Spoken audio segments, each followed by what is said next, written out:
buenos días y muchas gracias de parte de mía y de la SEAE, de la Sociedad Española de Agricultura Ecológica, por habernos invitado a estas jornadas, pues yo diría que tan necesarias, tan interesantes, y la lástima es no poder estar ahí en ese territorio tan precioso que he tenido la suerte de visitar cuando pasaba largas temporadas en Puerto Real, y que la verdad es que es un privilegio de territorio.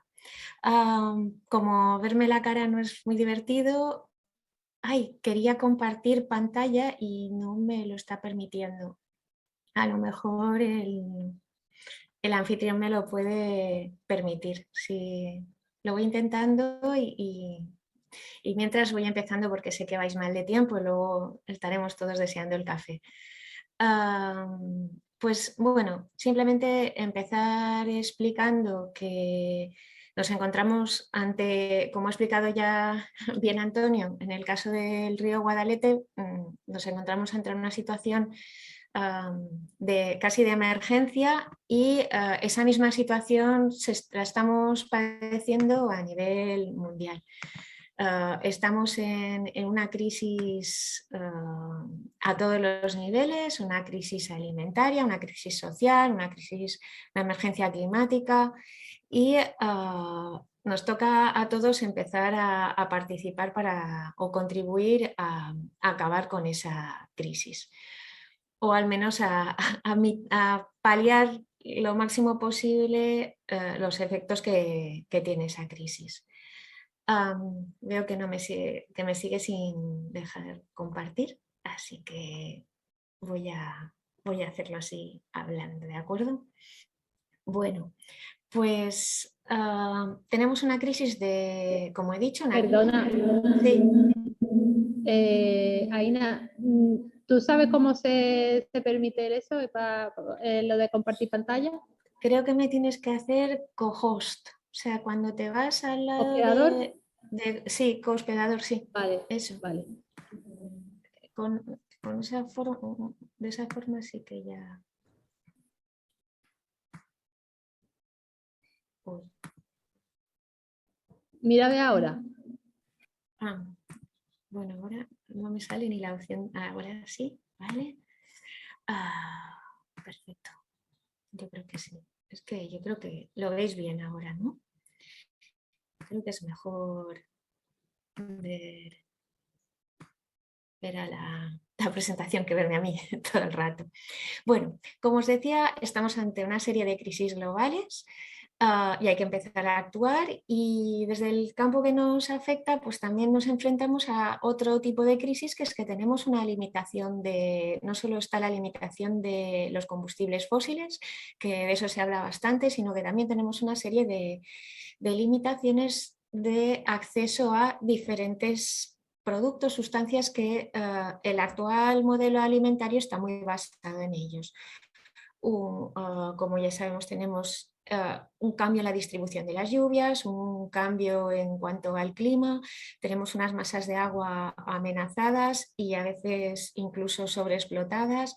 Tenemos una crisis del fósforo, que es un nutriente que necesitamos para nuestros cultivos, y que si tiene que basarse solo en el que se extrae desde la minería, va a ser un limitante para la producción en un plazo mucho más corto del que podamos esperar. Y para eso, desde todas las instituciones y desde la sociedad en general, se está hablando de que hay que hacer un cambio, al menos en la parte en la que a nosotros nos afecta, en el sistema alimentario. Se está hablando mucho de transitar hacia sistemas alimentarios más eficientes, más resilientes, más sostenibles, pero a veces el hablar de ese cambio hacia sistemas alimentarios se confunde con que el cambio es solo a nivel productivo.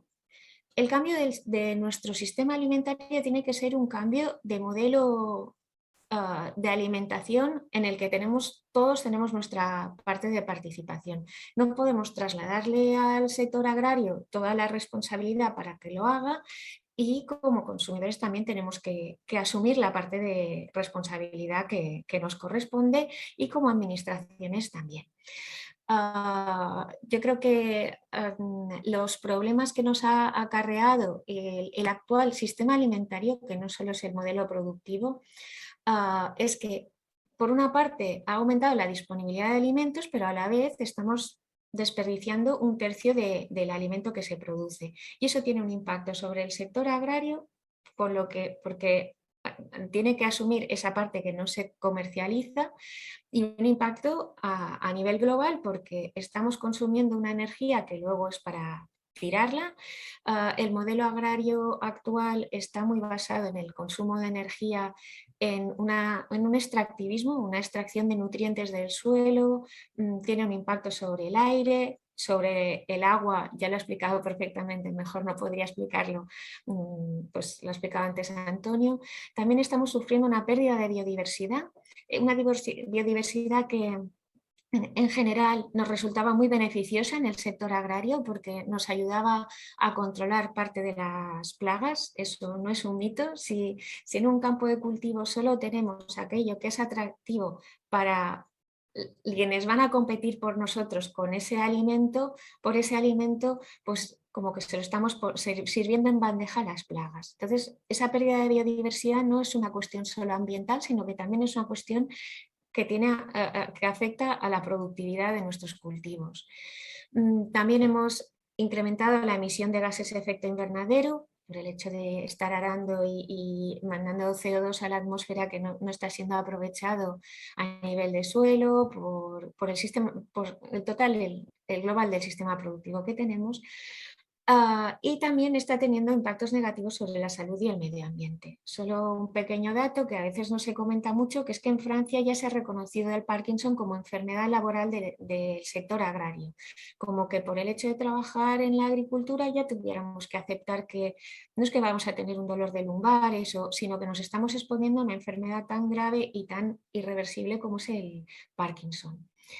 Y sí que tenemos un reto por delante, que es que para el 2050, como sigamos con el crecimiento actual poblacional, seremos 9.000 millones de personas.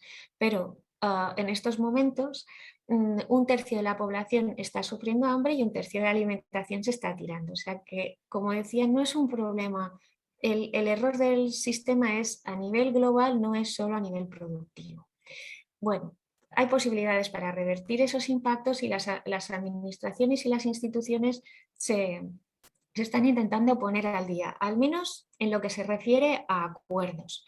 Como ya sabéis, las cosas empiezan con un acuerdo, les sigue una fase de apoyo desde los fondos públicos, apoyar ese cambio con fondos públicos, y a continuación, cuando ha pasado un periodo razonable, se aplican normas restrictivas que obligan a ese cambio. Entonces, yo creo que hay que ser inteligentes, astutos y avanzarse, y ya que esos grandes acuerdos ya están firmados y estas grandes declaraciones están hechas, pues vamos a aprovechar los fondos que ahora tenemos a disposición para hacer esa transición, y no esperemos a que luego nos lleguen a golpe de sanción, porque muchas veces, sobre todo en el caso de Europa, los países del sur de Europa, nos llega la información, yo creo que no nos llega bien, y a veces no somos conscientes de estas oportunidades, y luego nos las tenemos que comer a golpe de sanción.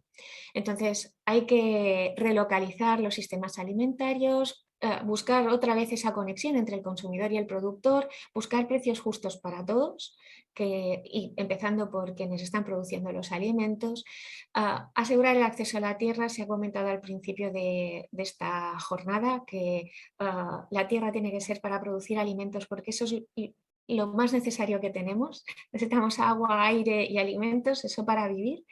Y hay que ponerle límite al acaparamiento de tierras, frenar la especulación tanto con las tierras como con los alimentos, y también con el tema de las semillas y los conocimientos, que el sector agrario no somos tontos y tenemos unos conocimientos muy importantes que compartir con el sector de la investigación y con las administraciones. Y después, la agroecología como modelo de ecologizar el modelo productivo y ecologizar el sistema, el modelo alimentario también. Y partiendo de una producción que, o sea, para nosotros la producción ecológica tendría que ser como el mínimo, porque técnicamente ya se ha demostrado que se puede producir de todo en producción ecológica. Y ahora lo que tenemos que hacer es implicar a toda la cadena alimentaria. Bueno, como he dicho, las grandes instituciones han hecho grandes declaraciones. Tenemos los Objetivos de Desarrollo Sostenible para el 2030. Dentro de la Agenda del 2030 es una declaración son los objetivos de las Naciones Unidas y todas las políticas tienen que estar alineadas con estos objetivos. Y la PAC no se escapa de esa alineación con estos objetivos. La nueva PAC, que como veis ha traído mucho debate y mucha discusión, y en lugar de entrar en vigor a principios de este año lo va a hacer a principios del 2023, es una PAC que está orientada a resultados. Esto ahora nos puede sonar lejano, que nos van a pedir que rendamos cuentas dentro de 8 años, porque 7 años después de que empiece el periodo, pero eso puede ser esta PAC puede ser un arma de doble filo. Por una parte podemos decir, bueno, vamos a intentar conseguir el máximo de dinero con el mínimo de cambio posible, pero es que luego, si no hemos cumplido con esos objetivos y con ese cambio que nos está exigiendo la PAC, nos van a hacer devolver el dinero y con intereses, y los intereses de la Unión Europea no querría pagarlos yo. Y no creo que ninguno de nosotros, porque son altos. Entonces, lo que pretende la nueva PAC es fomentar un sector agrícola inteligente, resistente y diversificado, sobre todo que garantice la seguridad alimentaria. Y seguridad alimentaria la entiende como sanidad, que sean saludables los alimentos que se comercialicen, pero también que avancemos dentro de Europa en poder garantizar alimentos para los europeos. Esa PAC que no estaba muy centrada en la productividad, eso ahora necesitamos producir alimentos. No nos van a pedir altos rendimientos por parcela, pero sí que hay que producir alimentos. También tiene el segundo bloque de objetivos, que es la intensificación del cuidado del medio ambiente y la acción por el clima, porque el cambio climático nos está afectando a todos y muy especialmente a la actividad agraria. Entonces aquí entra todo el tema de mitigación, intentar paliar los efectos del cambio climático, y también adaptación. O sea, que encontremos maneras de que podamos seguir produciendo alimentos a pesar de que el clima sea distinto al que era hace unos años.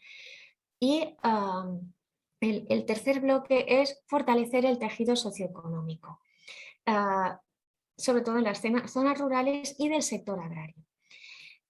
Esos son los 9 objetivos repartidos en objetivos económicos, sociales y ambientales, y también tiene un objetivo transversal, que es el de la digitalización y el compartir el conocimiento. Bueno, se siguen manteniendo los 2 pilares como hasta ahora, o sea, tenemos las ayudas directas, lo que normalmente les llamamos la PAC, ¿no? Que están las ayudas directas por unidad de superficie, y después está el segundo pilar, que es donde van todas las ayudas agroambientales, las ayudas a la inversión, lo que en las comunidades autónomas le llamamos el PDR autonómico. Los pagos directos siguen siendo prioritarios dentro de la PAC, y se ha propuesto un capping. ¿Qué es el capping? Pues es un intento, que yo no sé hasta qué punto podemos llamar exitoso, de redistribuir la renta dentro del sector agrario, limitando que a partir de los 60.000 euros por beneficiario y año se cobre menos por unidad de superficie, y que el máximo que se pueda cobrar por beneficiario sean 100.000 euros. A mi entender, nos colaron un gol, perdón la expresión, pero que a este máximo le van a poder aplicar una reducción de que si tienes a personal trabajando, pues se puede aumentar este límite máximo. Si una explotación puede recibir 100.000 euros al año, no sé si es una explotación que está amenazada. A mi entender no lo es. Y luego se introduce el concepto de agricultor genuino. Eso también ha sido un concepto que ha traído debate, porque cada Estado miembro puede definir qué entiende por agricultor genuino. El agricultor genuino será aquel que pueda cobrar ayudas directas del primer pilar y esas ayudas que ya se han introducido inicialmente en esta jornada, que son los ecoesquemas. ¿Y quiénes van a poder cobrarlo en el Estado español? Pues de momento la definición que tenemos acordada a nivel estatal es quienes como mínimo el 25% de sus ingresos procedan de la actividad agraria. Eso nos puede parecer bien según el territorio del que vengamos, pero en algunos territorios en los que es imprescindible diversificar los ingresos porque son tierras poco productivas, porque son zonas rurales en las que no tienes los clientes cerca, en los que tienes que o bien diversificar, aunque sea haciendo de cartero o complementando con otras actividades económicas, no siempre es tan fácil. Pero bueno, de momento así ha quedado la definición. Y como ya se ha dicho, para la parte ambiental es lo que se le llama la nueva arquitectura verde, que en principio tiene 3 líneas. En el primer pilar, para tener acceso a los pagos directos, tendremos una condicionalidad que es obligatoria cumplir con ella, es reforzada, pero no lo que teníamos antes. La verdad es que no implica grandes cambios respecto a lo que ya se venía considerando como condicionalidad. Algún aspecto del greening se ha incorporado, pero eran aspectos que todo el mundo estaba cumpliendo. Y después se ha creado esta nueva figura, los ecoesquemas, que proceden de fondos del FEAGA y sustituyen al pago verde.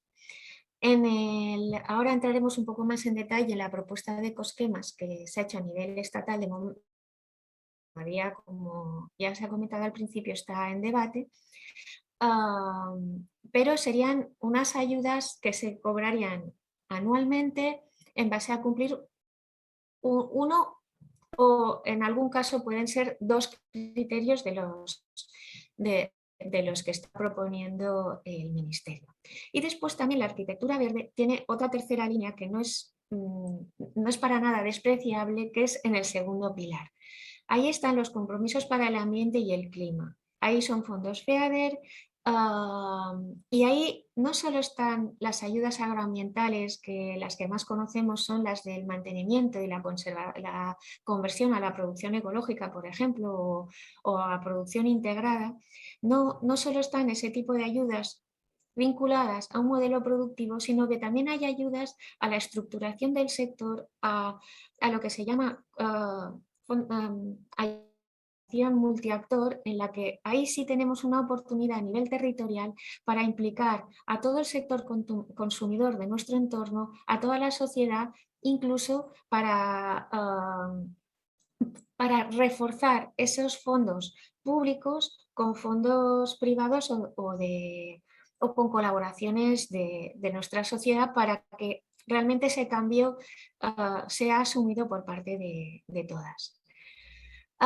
Bueno, algunas de las propuestas de ecoesquema que se han barajado o que se están proponiendo a nivel europeo, también las he puesto para que las tengamos de ejemplo. Son ayudas a la agricultura de conservación. En los países en los que se está aplicando sí que se está prescindiendo, o sea, sería agricultura de conservación que no esté basada en el uso de herbicidas, el manejo integrado de plagas, la agricultura circular, intentar cerrar ciclos a nivel de explotación, la producción ecológica, la ganadería de pasto y la agroforestería y los sistemas de alto valor natural. O después también hay algún país que ha propuesto intervenciones individuales a nivel de finca, que te ponen una lista de entre 50 y 100 acciones que tú puedes seleccionar cuántas vas a aplicar en tu finca, y entonces en base a eso te dan más o menos fondos. A nivel estatal, ¿qué es lo que estamos proponiendo? ¿Qué se está proponiendo desde el mapa? Un ecoesquema que sirva para compensar aquellas explotaciones que realicen un pastoreo extensivo, ya que los kilos de carne por año o por edad del ganado son inferiores. También un ecoesquema para la agricultura de conservación a través de la siembra directa. La implantación de mantenimiento de cobertura vegetal viva en los cultivos, es decir, mantener una cubierta vegetal para que proteja nuestros suelos, fije carbono y además nos ayude a mejorar la fertilidad del suelo y la productividad de los cultivos, también se estaría pagando. Yo creo que hay algunas de estos ecoesquemas que son muy interesantes porque nos pueden ayudar incluso a mejorar a nivel productivo y ya sabéis que es muy complicado conseguir que nos den ayudas que tengan un efecto directo sobre la producción.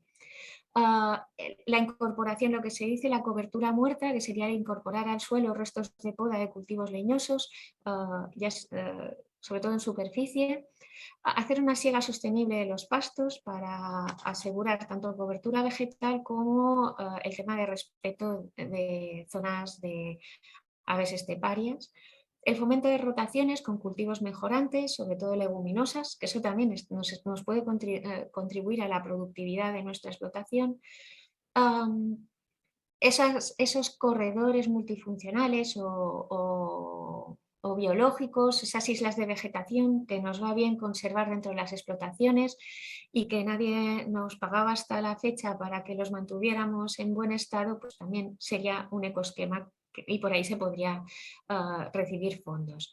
Hacer una gestión adecuada de los insumos. Tenemos una directiva de uso sostenible de insumos que es obligatoria,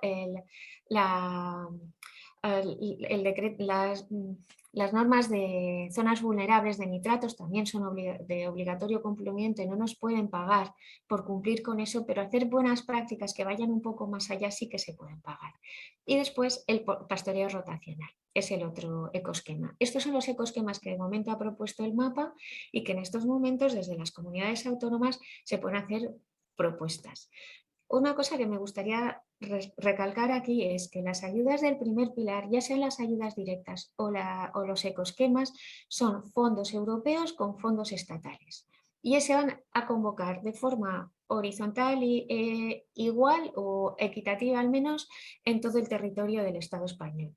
Y después tenemos las ayudas del segundo pilar, esas agroambientales, esas ayudas para el ambiente y el clima y para la inversión y la de nuevos jóvenes agricultores, etcétera. Esas ayudas, aunque se vaya a hacer un plan estratégico a nivel estatal, sí que se está trabajando desde las comunidades autónomas. O sea que a nivel autonómico, que tenéis mayor proximidad, pues también se puede hacer incidencia, se pueden hacer llegar propuestas a la consejería. Bueno, a esta PAC le falta para llegar a ser realmente justa y agroecológica, porque ese capping no termina de ser real, el porcentaje de fondos que se destinan a acompañar a esa transición no son suficientes. Los ecoesquemas deben definirse a nivel europeo con unos indicadores claros, porque si no, si cada Estado miembro hace lo que quiere, vamos a estar compitiendo en diferencia de condiciones unos países con otros. Y sí que le falta una incidencia real en la producción ecológica, porque a veces cuando hablamos yo sé que vengo del sector de producción ecológica, pero cuando hablamos de dotar bien con fondos para la producción ecológica, no estamos hablando de los que ya están haciendo producción ecológica, estamos hablando de ellos, pero sobre todo de aquellos que tienen la oportunidad ahora de hacer la transición, de poder diferenciar su producto en el mercado y de que ahora se les apoye con fondos para hacer eso. Después, los fondos LEADER para la cooperación, como he dicho, todo el tema que sea multiactor y sobre todo territorializado. Los fondos LEADER en entornos como los suyos, yo creo que son muy interesantes. Después, el tema de la perspectiva de género. Ya sabemos que en el sector agrario siempre nos falta presencia de la mujer, y no porque no tengamos participación, no porque no tengamos nuestra contribución al sector agrario, sino que es algo que nos queda por trabajar. También eliminar barreras a esa igualdad real, no solo para las mujeres y los jóvenes, sino también para las explotaciones familiares y para la producción ecológica, para esas explotaciones que están en estos momentos asumiendo con mayor fuerza el peso de ese modelo agroalimentario globalizado y muy basado en la importación.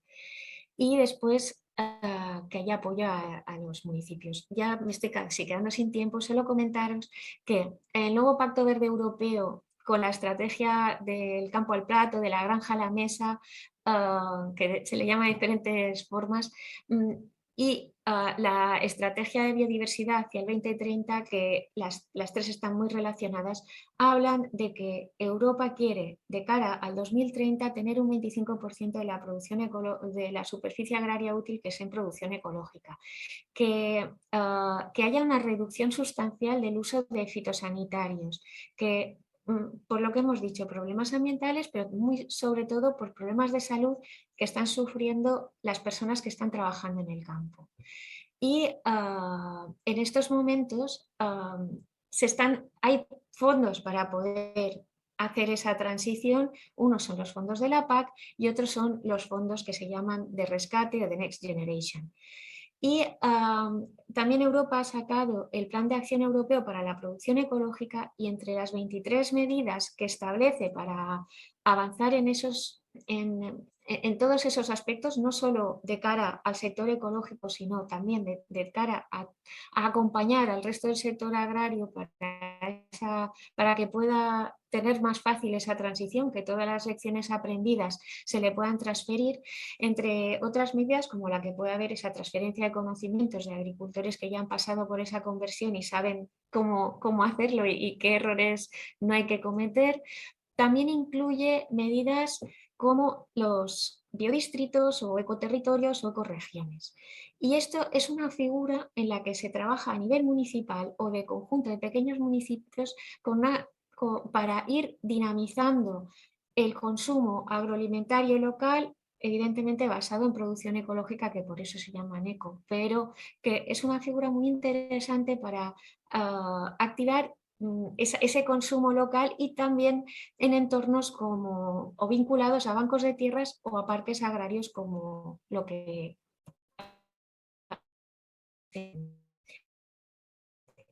Bueno, luego hay otras leyes que acompañan a todo esto y que tarde o temprano, y que vamos a tener que cumplir, y que como comunidad autónoma, como territorios más locales y como Estado vamos a tener que rendir cuentas a la Unión Europea tarde o temprano. En la última estrategia de biodiversidad, el último plan de la estrategia de biodiversidad, suspendimos. Entonces, no nos podemos ir permitiendo no cumplir con esos objetivos que nos establece la Unión Europea.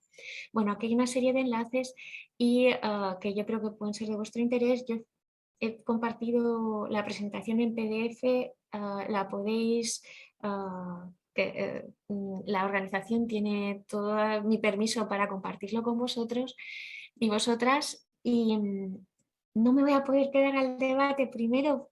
Bueno, tengo una reunión a las 12:30, me quedaré hasta las 12:30 o hasta el café si es antes, pero es que además me cuesta mucho seguir las conversaciones que hay en la sala. Siento mucho no poder estar ahí, pero bueno, por tema de eficiencia de recursos y energética, os saludo desde Mallorca, y aquí también tenéis la web de SEAE y mi correo para cualquier duda.